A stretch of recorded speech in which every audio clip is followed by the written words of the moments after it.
1620. Is there a motion on 1620? Senator Curl? ITL. Is there a second? I'll second for discussion. Okay. Discussion?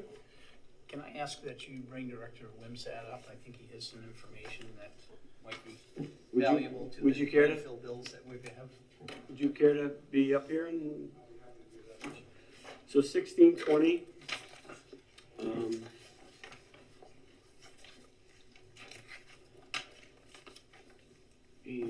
do you have questions for the representative?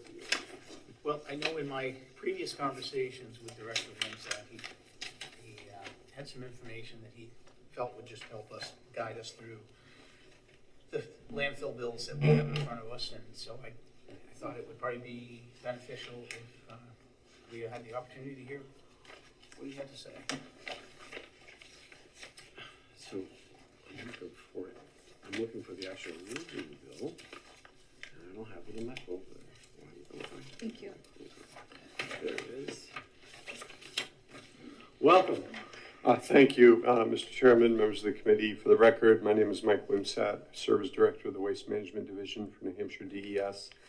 And, in speaking with our commissioner, we knew that this committee was going to be executing some landfill bills. And we have had, as you probably know, a very active session with regard to landfills. In particular, the House Environment and Agriculture Committee had expressed a lot of concerns about some important pending rulemaking that the department was doing relative to our solid waste rules. That all of our solid waste rules are expiring in July, and we are adopting some chapters without amendment, but a number of chapters are making substantial changes to. And one of those chapters is Chapter 800 of the solid waste rules, which relate to siting, design, and operation of landfills. And the E&A committee felt it was so important they established an ad hoc subcommittee to kind of monitor our rulemaking progress. And so we've appeared before that committee several times over the last almost a year, or I guess at least 6 or 8 months, to kind of give them an update on where we're at. And as part of our most recent meeting about a week or two ago, we did, at the request of that subcommittee, we went before them to give them an overview of what the proposed changes for Chapter 800 were and how we felt that they make some very substantial improvements to the environmental protections and safety of our landfill rules. And so that letter was submitted to them a couple of weeks ago, and I've just had it distributed. It's dated April 23rd. It was addressed to the chair of the subcommittee, Representative Creighton, and it outlined actually 19 areas that we identified where we felt that there were substantial improvements to the safety and protections provided by the rules relative to landfill siting and design. And with the committee's permission, I won't go through all 19, but I'll maybe highlight 3 or 4 of them that I think are worth noting, just for your reference. And the first one in the letter is item number 1 in the letter, and essentially there are several certain sections of the rule that are proposed to be amended. And I should note that these rules, the rulemaking notice went out for these rules last week, and there will be a public hearing on May 20th, and then that'll be followed by a comment period, and then we'll continue the rulemaking process through that on through. And so this section, certain sections of the rule are proposed for revision to basically incorporate, to ensure that both stormwater, leachate, and landfill gas infrastructure and the location of that infrastructure on the site are considered in the siting requirements. Right now, our rules essentially only require that the landfill footprint be considered with respect to certain site-specific siting requirements. This will ensure that all of those additional components of the landfill will also be considered as part of the siting, which we think Were they not before? They weren't. No, it was really just all the site-specific setbacks and such were really focused just on the landfill footprint, which is defined as the area of the footprint or the area of the landfill in which waste is actually placed.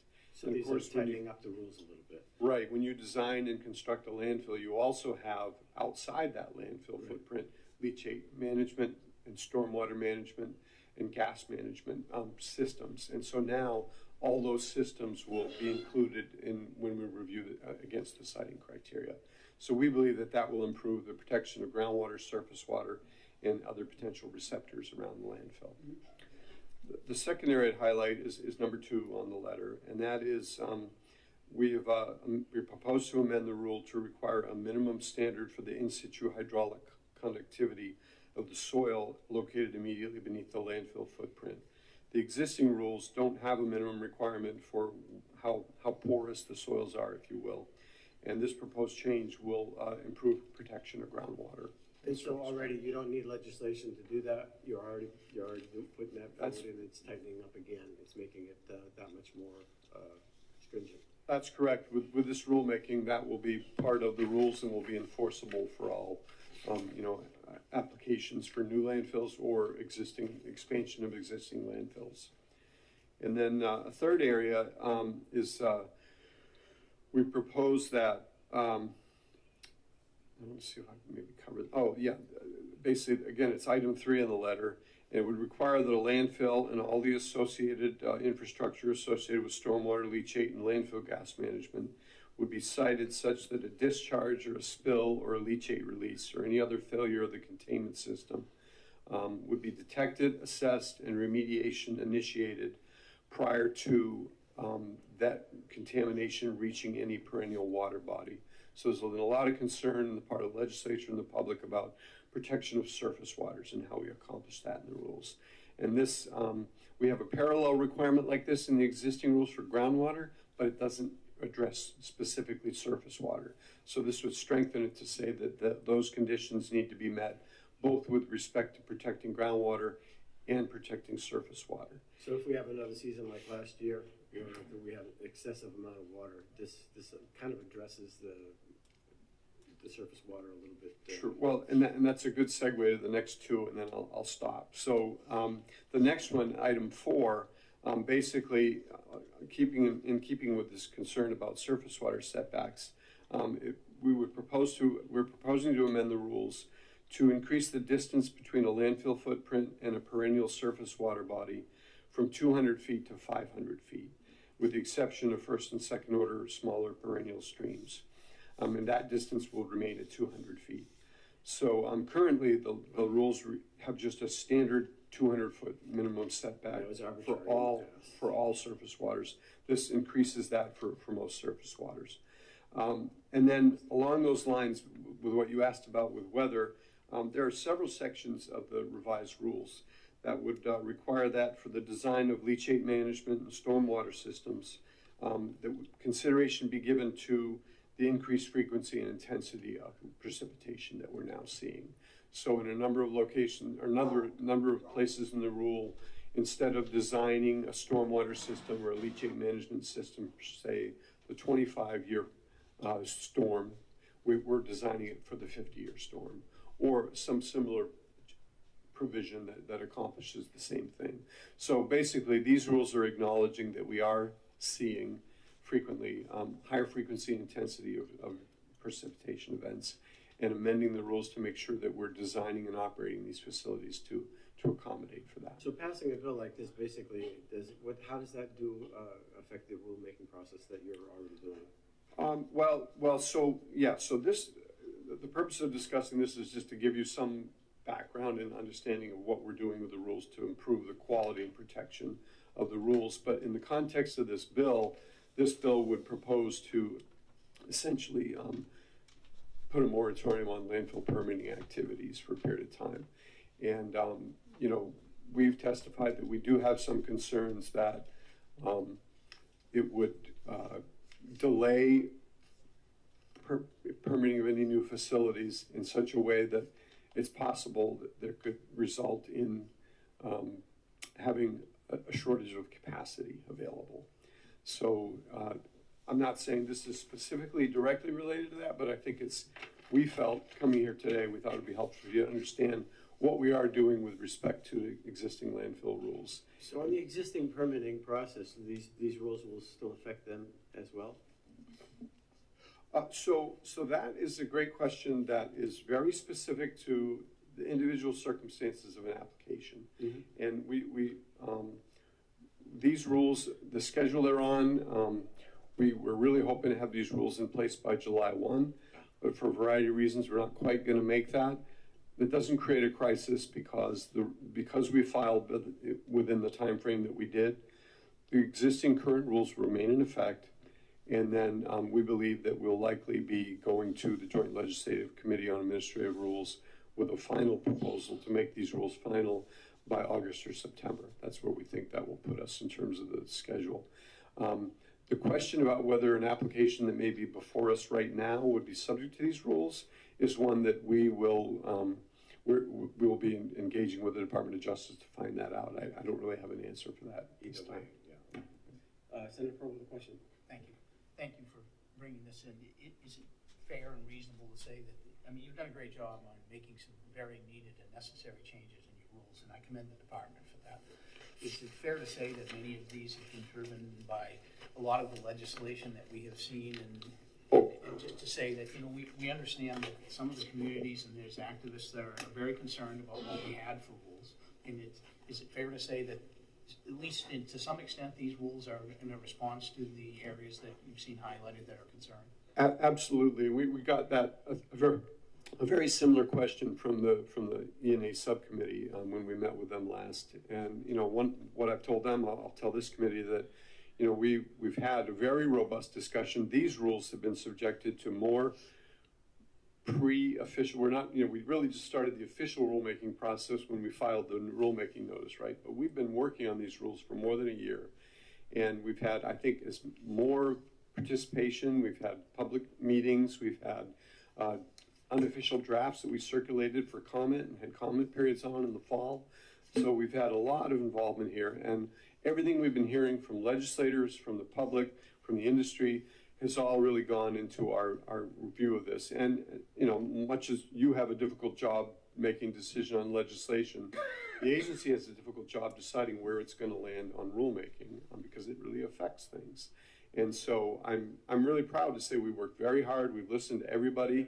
You know, we've had to make some changes to our original draft because we learned that some of the things we were proposing were going to kind of not be workable in the real world, and that happens sometimes, and that's why it's so important for us to listen to everybody. But the decisions we've made probably have not made anyone happy, and sometimes that's probably where we need to be because we're being realistic. We're developing rules that we believe will be implementable and enforceable, at the same time providing for significant improvements in the protectiveness and the safety that's afforded by the rules. Thank you. Again, I appreciate you answering my question. I appreciate your work on these rules because I know it's been an emotional topic for the legislature for 4 or 5 years now at least, and I just appreciate your work on it. Senator, also thanks, Senator. Question? Now, is there an outstanding permit application right now? We do have an application for a new landfill in the North Country before us right now. Okay. Oh. Nope. Senator Berthel? We really appreciate your work. Thanks for everything. Thank you. And can you stick around later? Yes, sure. Okay. Thank you. Happy to. All right, further discussion on this bill. This the work. So this letter that we just got, it's very heartening that they're putting the work into the rulemaking. I'm thrilled to see that this is coming forward. However, it.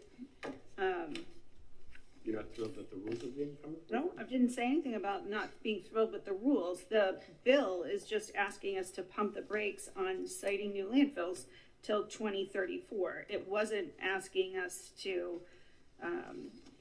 it didn't say because all of these things weren't done. It's just pumping the brakes. We have capacity. We're not even going to come close to capacity, and this is a very, very short moratorium because what I don't see in here, because I've just been reviewing this for the past 4 minutes, is a review of out-of-state trash and how that factors into the volume of in-state trash that needs to go into solid waste landfills, and how we want to move forward with that. And this moratorium, which is overwhelmingly supported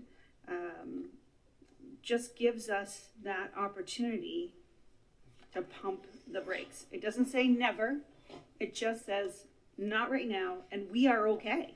We actually have, the research has been done by the committee that we're okay through 2034.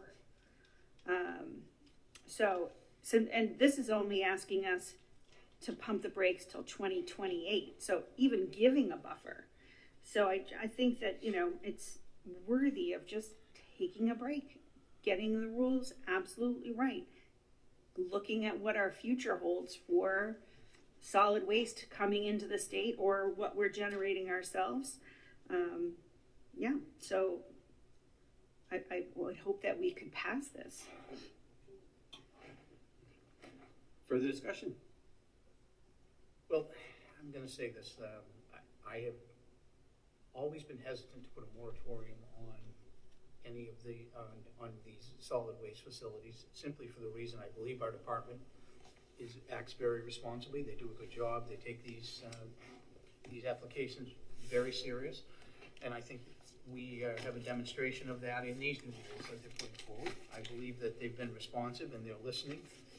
And my concern with a moratorium has always been the length of time that it takes to permit one of these facilities is years. Mm-hmm. And if we stop 4 more years, I can tell you this particular facility that you were discussing that asked if there was a permit application in place, Senator Altshuler's, this project has been working on for many, many years. Oh, yeah. And it'll be many, many more, even if they are successful in navigating the process, before they actually ever received a permit and were able to do anything. And that is my concern. We do have the 2034 date, I know is out there, it's talked about a lot. I believe we're fine until then. I believe we're fine beyond that. I do. Mm-hmm. But I think we have a process in place that works. We have a department that takes it seriously, and I just don't feel that this is a policy that the state needs to take at this time. All right, I'm going to move this along because we have other bills. So what? So we had an ITL motion. All right. So I'm going to move the question. All in favor of ITL? Aye. Aye. Aye. Any opposed? Nay. All right. Senator Pro, you want to take it out? Sure, I'd love to. Thank you.